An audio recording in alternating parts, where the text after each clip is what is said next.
click this search icon on your desktop computer and search for Manage BitLocker and open Manage BitLocker in Control Panel. And now select the drive, which drive you want to lock using BitLocker. So for example, I want to lock my new volume F. So I'm clicking on new volume F and click on turn on BitLocker and select use a password to unlock the drive. And now write here a password for the drive. We can see password should contain uppercase and lowercase letters, numbers, spaces and symbols.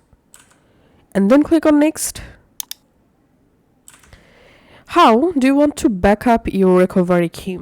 So this is the very important steps. So we have to download or save the backup file to recover our BitLocker encrypted drive. So here you will find few different options to back up the key. The best option is save to a file.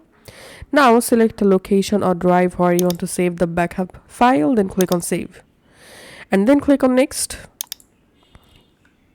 And here choose how much of your drive to encrypt. You can select encrypt used disk space only, or you can select encrypt entire drive. So select any of the option and then click on next. And select choose which encryption mode to use. So you can select new encryption mode based for fixed drives on the device, or you can select compatible mode. So I'm selecting a new encryption mode and then click on start encrypting, and we can see the encrypting is started. So it may take some minutes to completely encrypt your drive.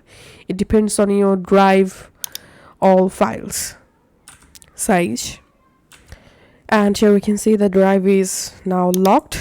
Clicking on close, and now on whenever you turn on your computer to use the specific drive, you need to unlock the drive using the password. Thanks for watching.